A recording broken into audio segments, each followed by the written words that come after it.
ये सच्चाई है कि आप दोस्त बदल सकते हैं मगर अपना पड़ोसी नहीं। और अगर पड़ोसी पाकिस्तान जैसा हो तो उसे ठीक करने के लिए कठोर दंड देना हमारा पहला कर्तव्य है। आज भारत सिर्फ पाकिस्तान नहीं बल्कि क्रूरता, बर्बरता और आतंकी मानसिकता के खिलाफ एक जंग लड़ रहा है। हमारी सेना जिस अद्भुत वीरता और शौर्य से लड़ रही है उससे साफ है कि इस बार आतंकवाद का खात्मा होकर रहेगा। बस हम सबको अपने अपने ईश्वर, अपने अपने भगवान से सैनिकों की सलामती की दुआ करनी है, प्रार्थना करनी है और उनके परिवारों के साथ खड़े होकर उनका साहस और मनोबल बढ़ाना है।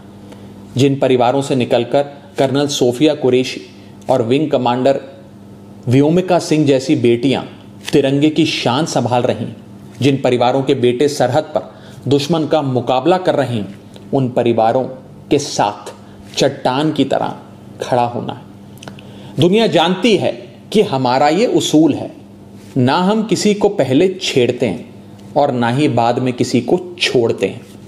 22 अप्रैल को पहलगाम में पाकिस्तानी आतंकियों ने जिस कायरता और क्रूरता से हमारे निहत्थे लोगों की हत्या की थी वो मानवता के इतिहास पर एक कलंक की तरह है। सो हमने भी अपने बहनों के सिंदूर का बदला ऑपरेशन सिंदूर की पहली इंस्टॉलमेंट से ले लिया, मगर पाकिस्तान अपनी गलती मानने की बजाय भारत को ही आंख दिखाने लगा। उसने अपनी गलती स्वीकारने की जगह सीमा पर हमारे बेकसूर नागरिकों को और बच्चों को निशाना बनाने का आपराधिक प्रयास किया। वो भूल गया कि भारत जहां बुद्ध की धरती है वहां अर्जुन और भीम जैसे महान योद्धाओं की भी। भारत अगर गांधी का वंशज है तो भगत सिंह और चंद्रशेखर आजाद जैसे वीरों का भी। और इसलिए अब भारत की तीनों सेनाएं पूरी ताकत से बता रही हैं कि भारत पाकिस्तान का बाप है और बाप बाप होता है। हमारी मिसाइलें, हमारे विमान पाकिस्तान की छाती पर गरज रहे हैं। हमारा एयर डिफेंस सिस्टम पाकिस्तान की मिसाइलों और ड्रोन्स को मच्छर की तरह मसल कर मार रहा है। जिन आतंकवादियों ने रहम की भीख मांग रही माताओं के सामने उनके कलेजे के टुकड़े को छीना था, जिन आतंकवादियों ने पुलवामा से लेकर उरी तक हमारे लोगों पर नापाक नजर डाली थी, जिन आतंकवादियों ने 2008 में मुंबई में हमारे सैकड़ों निहत्थों और बेकसूर लोगों की बलि ली थी, जिन आतंकवादियों ने 2001 में हमारे लोकतंत्र के मंदिर इंडियन पार्लियामेंट पर घिनौना हमला किया था, जिन आतंकवादियों ने 1993 में हमारी आर्थिक राजधानी मुंबई को सीरियल ब्लास्ट से दहला दिया था, हमारी सेना उन आतंकवादियों को और उनकी नफरत की मानसिकता को पूरी ताकत से दफनाने में जुटी है। बस हम सबको आपस में एक रहना है। मुसीबत में देश की कमजोरी नहीं बल्कि ताकत बनना है।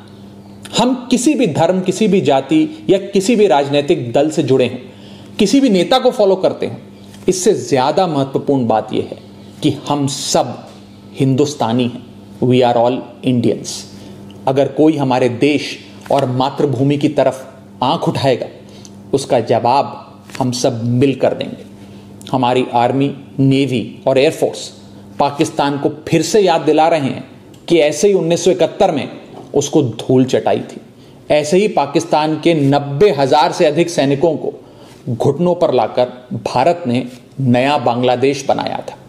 ऐसे ही 1984 में सियाचिन में जब भारत के सैनिकों ने पाकिस्तान के कायरों को दौड़ाया था, ऐसे ही 1999 में कारगिल में हमारी सेना ने पाक के सारे नापाक इरादों को मिट्टी में मिलाया था।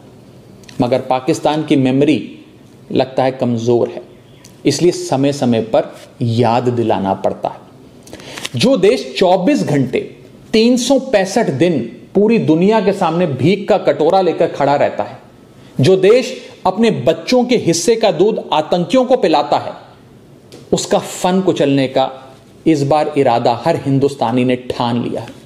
अब की बार पाकिस्तान को सुधार कर रहेंगे। भारत पाकिस्तान को चुनौती और चेतावनी दे रहा है कि सुधर जाओ, वरना अब काशी से लेकर इस्लामाबाद तक बहेगी गंगा, रावलपिंडी में लहराएगा भारत का तिरंगा। जय हिंद। जय हिंद साथियों, यह सच्चाई है कि आप दोस्त बदल सकते हैं मगर अपना पड़ोसी नहीं। और अगर पड़ोसी पाकिस्तान जैसा हो तो उसे ठीक करने के लिए कठोर दंड देना